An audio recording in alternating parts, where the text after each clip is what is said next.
Varicose veins కి సరైన చికిత్స కోసం సంప్రదించండి ఎవిస్ హాస్పిటల్.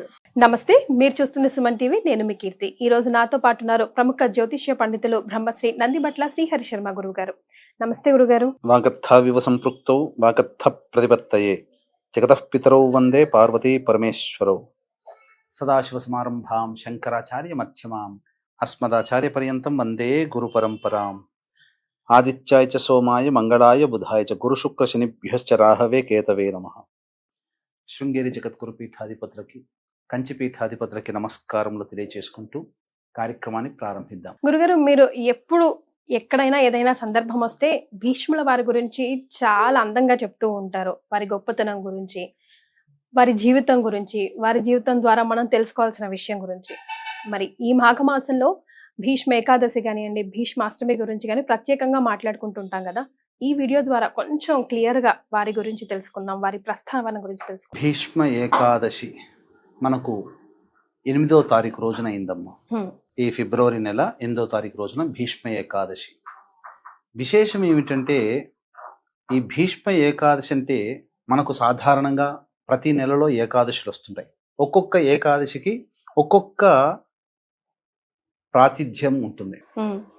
అంటే ఇక్కడ మనం గమనించాల్సింది ఏంటంటే, ఏ ఏకాదశికైనా ఆ ఏకాదశి యొక్క ప్రాముఖ్యతను బట్టి దానికి ముందు ఆ పేరు వస్తుంది. అంటే పుత్రదా ఏకాదశి అంటే ఏంటి? సంతానాన్ని పొందడం కోసం మంచిదని చెప్పి.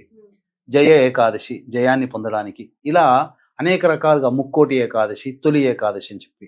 కానీ మానవుడిగా పుట్టినటువంటి వ్యక్తి పేరున స్థిరపడిపోయిన ఏకాదశి ఏదయ్యా అంటే భీష్మ ఏకాదశి ఒకటే. మీకు అన్ని ఏకాదశుల్లో మానవుడి పేరుతో పిలిచే ఏకాదశి ఏదీ లేదు. నిజమే గురుగారు. భీష్మ ఏకాదశి అంటే భీష్ముడు అంతటి గొప్పవాడు కాబట్టే ఆ ఏకాదశి తిథికి అంతటి ప్రాధాన్యత వచ్చింది. భీష్ముడి వల్ల ఆ మాఘమాసంలో శుక్లపక్షంలో వచ్చే ఏకాదశికి అంత ప్రాధాన్యత. ఎందుకంటే భీష్ముడు కూడా ఎదురు చూశాడట ఆ రోజు వరకు, ఏకాదశి రోజునే మరణించాలని. ఎందుకంటే తనకి తన తండ్రి ఇచ్చినటువంటి వరం.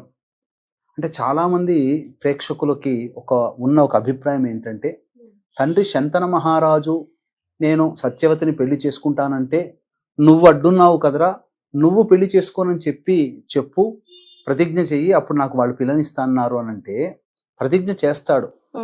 భీషణమైన ప్రతిజ్ఞ, దాన్నే భీష్మ ప్రతిజ్ఞ అని వచ్చింది. ఈ రోజుల్లో ఎవరైనా కానీ ఒక గొప్ప మాట అన్నారంటే భీష్మ ప్రతిజ్ఞ అని అంటుంటారు. నువ్వు భీష్ములాగా అలా కూర్చున్నావేంటి, భీష్మించు కూర్చున్నావేంటి అంటే స్థిరచిత్తుడు అని అర్థం అక్కడ. అంటే దేనికి కూడాను తొణికి బెణికేటువంటి స్వభావం కాదు ఆయనది. అంటే చాలా మంది అనుకునేటువంటిది ఏంటంటే, తండ్రికి సహకరించాడు పెళ్లి చేసుకోవడానికి, తాను పెళ్లి చేసుకోకుండా ఉంటానని చెప్పి ప్రతిజ్ఞ చేశాడు కాబట్టి అప్పుడు తండ్రి వరం ఇచ్చాడు, నీకు ఇచ్చా మరణం అని చెప్పి అని అందరికీ సినిమాల ద్వారా, సీరియల్స్ ద్వారా తెలిసిన మాట ఇది. అవును గురుగారు. కానీ అసలు వాస్తవం వేరు. అసలు ఎలా కలిగిందనంటే, భీష్ముడి తండ్రి ముసలితనం వచ్చిన తర్వాత, మరణించిన తర్వాత పిండ ప్రదాన కార్యక్రమాలు చేయాలి. ఎంతటి గొప్పవాడైనా నదీ తీరంలోనే చేసేవారు ఆ రోజుల్లో. అంటే పిండ ప్రదాన కార్యక్రమము డబ్బుని చూపించుకునేది కాదు. పిండ ప్రదాన కార్యక్రమం చాలా నిరాడంబరంగా చెయ్యాలి. అప్పుడే పితృదేవతల అనుగ్రహం కలుగుతుంది. అంబానీ కూడా ఒంటి మీద బట్ట లేకుండా, పైన లేకుండా, నడుముకి చెల్ల కట్టుకొని పిండ ప్రదానం చేయాల్సిందే. అంత గొప్పవాడైన, ధనవంతుడైన, అక్కడ అందరూ సమానమే. కానీ ఆయన నదీ తీరంలో కూర్చొని సశాస్త్రీయంగా పిండ ప్రదానం పెడుతూ ఉంటుంటే ఒక చెయ్యి వస్తుంది పైకిలా. అది ఎవరిది? శంతన మహారాజు తన తండ్రిది. చూడగానే నా తండ్రే కదా అని చెప్పి ఇట్లా చెయ్యి చాస్తా పిండం పెట్టే సమయంలో. కానీ అక్కడ నా తండ్రి చెయ్యి చాచాడు, పిండం అడుగుతున్నాడని చెప్పి పిండం చేతిలో పెట్టలా, దర్భ ఉండి ఆ దర్భలో పెట్టాడు పిండం. ఆ కారణం చేత శంతన మహారాజు చాలా తృప్తి పొంది, నాయన అంటే పితృదేవత అయ్యాడు అక్కడ. తండ్రి చనిపోయిన తర్వాత, చనిపోయిన వారందరూ దేవతలు ఎవరైనా వచ్చి, నేను చెయ్యి పెడితే నేను పరీక్షించాలని వచ్చాను నాయన. నేను చెయ్యి పెడితే ఎక్కడ నా చెయ్యి పెడతావో, నా చేతిలో పిండాన్ని పెడతావో, ధర్మాన్ని ఎక్కడ తప్పుతావో అని చెప్పి భయపడ్డాను.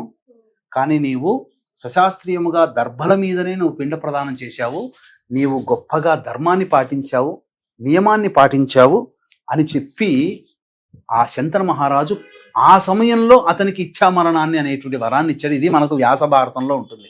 ఓ అందుకనే మూలం చదవమంటారు. రామాయణం అంటే ఎవరో రాసించింది కాకుండా వాల్మీకి రామాయణం, భాగవతం పోతన, మహాభారతం వ్యాసుడు రచించినదే చదవాలి. అప్పుడే మనకు అన్నీ తెలుస్తాయి. ఆ విధంగా అప్పుడు వరాన్ని పొందాడు.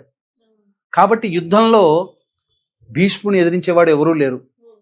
కానీ భీష్ముడిని ఎదిరించాలి అని అంటే అతను ఒకటే చెబుతాడు, ఏంటంటే ఇప్పుడు మనం చెప్పుకునే థర్డ్ జెండర్గా ఉన్నటువంటి వాళ్ళు ఎదురైతే నేను అస్త్ర సన్యాసం చేస్తానని చెప్పి. కానీ ఆ రోజుల్లోనే శిఖండి పురుషుడిగా జన్మించి ట్రాన్స్జెండర్ గా మారిపోయాడు. అంటే అప్పట్లోనే ఈ ట్రాన్స్జెండర్ ఆపరేషన్స్ అప్పుడే ఉన్నాయి. అదే కదా గురుగారు.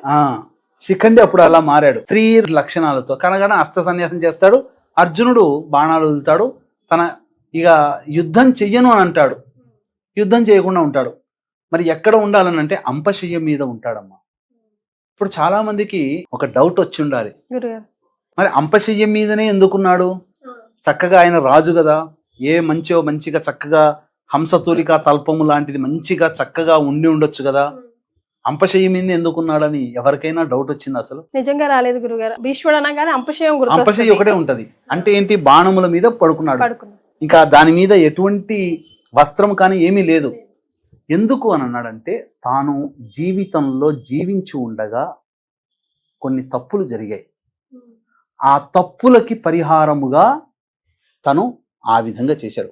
ఏం తప్పులు అనంటే అంబిక అంబాలిక విచిత్ర వీరుడికి మరియు మన ఈ సంబంధించినటువంటి పాండుడికి, పాండవుల యొక్క తండ్రి పాండురాజుకి భార్యని తీసుకొచ్చాడు కదా.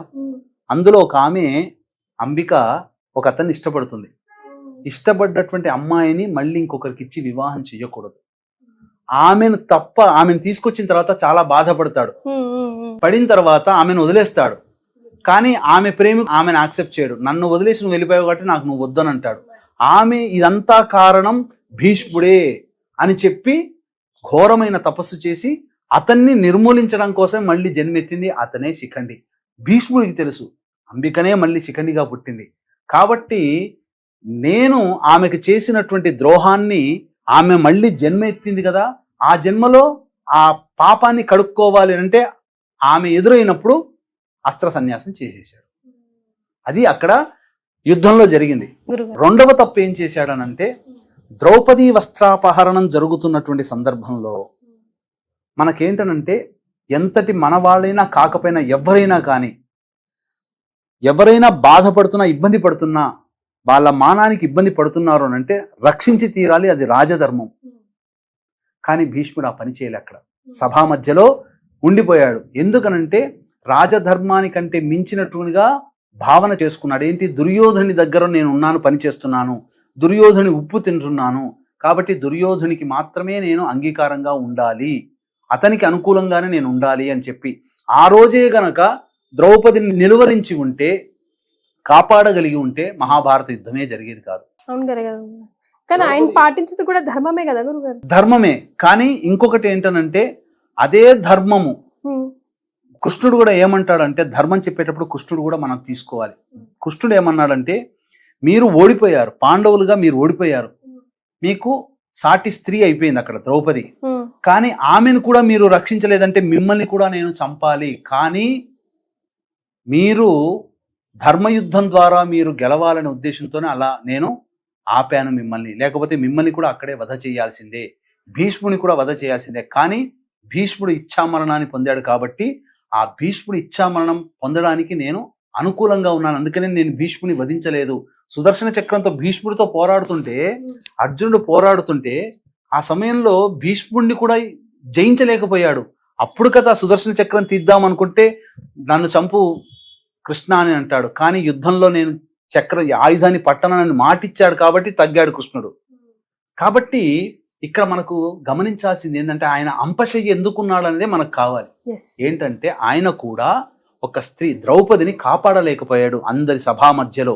కాబట్టి ఆ పాపాన్ని కడుక్కోవాలి అని అంటే ఆ విధంగా అంపశయ్య వేసుకొని, మనకు దక్షిణాయనంలో యుద్ధం అయిపోయిందమ్మా. మార్గశిర మాసం అమావాస్యకి యుద్ధం అయిపోయింది. పుష్యమాసం ఉంది కదా, నెల రోజులు ఉంది. మళ్ళీ మాఘమాసం ఏకాదశి అంటే 41 ఏకాదశి వరకు అంటే 41 రోజులు అంపశయ్యం మీద ఉన్నాడమ్మా. వామ్మో. కార్తీక మాసం అమావాస్య మొదలు ఆ విధంగా జరిగి త్రయోదశి నాడు జరిగి కార్తీక మాసం అమావాస్యకైతే మార్గశిరం ఉన్నాడు, పుష్యమాసం ఉన్నాడు, అలాగే మాఘమాసం ఏకాదశి వరకు కూడా ప్రాణంతో ఉన్నాడు. అంటే మీరు గమనించండి, ఆ ద్రౌపదికి చేసినటువంటి అడుగుతుంది ఎప్పుడు ధర్మరాజు వీళ్ళందరూ కూడా కృష్ణుడు నాకు కొన్ని ధర్మ సందేహాలున్నాయి కృష్ణ నాకు తీర్చవానంటే తీర్చగలిగేవాడు ఏకైక వాడు ఉన్నవాడు భీష్ముడు ఒక్కడే. కాబట్టి ఇప్పుడు అతను గనక చనిపోతే నీకు ధర్మాలను ఇచ్చేవాడు ఎవడూ లేడు, పదా వెళదామని చెప్పి పాండవులని ద్రౌపది సహితంగా అక్కడ ఉంటే అన్ని ధర్మ సందేహాలని చెబుతూ ఉంటుంటే ద్రౌపది పక్కున నవ్విందట. ఎందుకమ్మా నవ్వామంటే ఇన్ని ధర్మాలు చెప్తున్నావు, మరి ఆ రోజున నన్ను ద్రౌపది వస్త్రాపణలను ఎందుకు కాపాడకలేకపోయేవాడయ్యా, ఒక్క మాట ఎందుకు అనలేకపోయావయ్యానంటే అమ్మా నీకు చేసిన ద్రోహానికి నేను శిక్షను అనుభవిస్తున్నాను, ఈ అంపశయ్యం మీద పడి నా శరీరాన్ని కష్టపెట్టుకుంటున్నాను, బాధపడుతున్నాను, నేను నీకు చేసిన పాపాన్ని కడుక్కుంటున్నాను అని చెబుతాడు. ఎందుకంటే అంపశయ్యం మీద అంటే రోజు రోజుకి శరీరం బాణంలో దిగిపోతుందమ్మా. మరి ఎంత బాధపడి ఉంటాడు భీష్ముడు, అభీకరమైన శరీరం అనేది. కానీ ధర్మ సూక్ష్మాలు చెప్పేటప్పుడు అడుగుతాడు కృష్ణుడు, ఇలా ధర్మరాజు వచ్చాడయ్యానంటే నేను ఏమీ మాట్లాడలేకపోతున్నాను కృష్ణ, నీకు తెలుసు కదా నా బాణాలు నన్ను బాధిస్తున్నాయి అనంటే అప్పుడు అంటాడు నీకు ఈ యొక్క ధర్మ సందేహాలను తీర్చడానికి నీ శరీరానికి నేను స్వస్థత చేకూరుస్తున్నానని చెప్పి అతనికి ఆ బాధ తెలియకుండా ధర్మరాజు అడిగిన ప్రతి సందేహాన్ని ధర్మాన్ని విపులీకరించాడు. ఈ రోజున గొప్పగా మనం విష్ణు సహస్రనామ పారాయణం చదువుతున్నాము అనంటే ఆ మహానుభావుడి యొక్క చదవేనమ్మా. నిజమే గురుగారు, అంపశయ్యం మీద పడుకొని ఇచ్చినటువంటి ఉపదేశానుసారమే ఆ యొక్క విష్ణు సహస్రనామం ఆయన నుంచే పుట్టింది.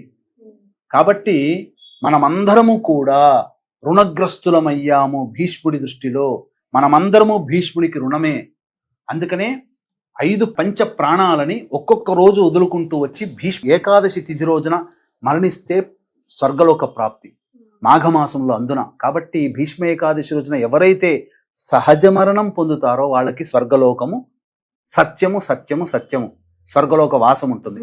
అందుకనే అష్టమి నుంచి ఒక్కొక్క ప్రాణ ఉపాన వ్యాన ఉదాన సమాన ఆయన 5 ప్రాణాలని ఒక్కొక్కటి అష్టమి తిథి నుంచి భీష్మాష్టమి అనిగా ఉంది, అష్టమి, నవమి, దశమి, ఏకాదశి, ద్వాదశి, భీష్మ ద్వాదశి వరకు ఉన్నది. పంచ ప్రాణాలు కూడా ఎలా వదిలాడు అంటే ఆయన గొప్ప యోగాన్ని అభ్యసించాడు. కాబట్టి శరీరంలో ఉన్నటువంటి పంచ ప్రాణాలన్నీ కూడాను ఏకాదశి తిథి రోజున కపాలానికి చేర్చి ఈ కపాలం గుండా ఛేదించుకొని పంచప్రాణాలు అనంత వాయువులో కలిసిపోయాయి, నక్షత్ర మండలంలో కలిసిపోయాయి, అంతరిక్షంలో కలిసిపోయాయి. అంటే ఏంటనంటే అంత గొప్పడైనటువంటి వాడు ఆ భీష్ముడు. ఆ భీష్మ సంబంధించినటువంటి ఏకాదశి రోజున ఖచ్చితంగా అందరూ కూడా విష్ణు సహస్రనామ పారాయణాలు చెయ్యాలి. గురుగారు, ఇప్పుడు మనం అందరూ కూడా రుణగ్రస్తులమే అన్నారు కదా భీష్ముడికి, అందుకేనా ప్రత్యేకంగా తర్పణాలు అవి భీష్ముడి పేరు మీద వదులుతారు? అవునమ్మా, భీష్మ తర్పణాలు ఖచ్చితంగా ప్రతి మానవుడు చేసి తీరాల్సిందే. అది ఎలా చేయాలి, ఏ విధంగా చేయాలనేది మనం తెలుసుకుందామమ్మా. వీక్షించేటువంటి ప్రేక్షకులకి గమనిక, ఈ మాఘ పౌర్ణమి ఫిబ్రవరి 12వ తారీఖు రోజున త్రివేణి సంగమం ప్రయాగరాజ క్షేత్రములో జాతకరీత్యా కలుగు విద్య, వివాహ, ఉద్యోగ, దాంపత్య, సంతాన, అనారోగ్య సమస్యల నివారణకి సర్వదోష నివారణ హోమాలు.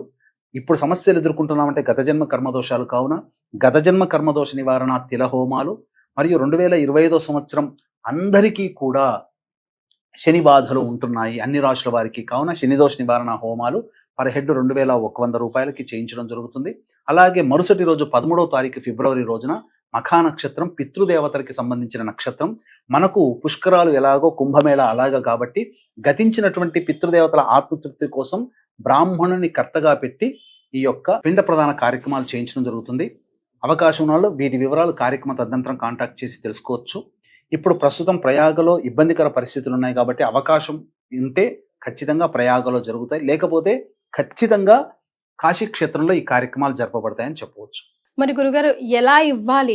ఇంట్లోనే ఇవ్వాలా, ఆలయంలో ఇవ్వాలా? భీష్ముడికి తర్పణాలు ఇవ్వాలంటే మాకు వంతన ఉందండి, లేదండి, ఇవ్వచ్చా ఇవ్వకూడదు ఇలాగ అంటూ ఉంటారు కదా. ఎవ్వరైనా కానీ ప్రతి పుట్టిన ఈ కలియుగంలో భీష్ముడి తర్వాత పుట్టిన ప్రతి మానవుడు కూడా మనం రుణగ్రస్తులమే, భీష్ముడికి రుణపడి ఉన్నాం.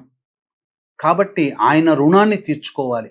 ఎందుకంటే విష్ణువుని ఆరాధించే గొప్పదైన విష్ణు సహస్రనామం ఆయన ఇచ్చాడు.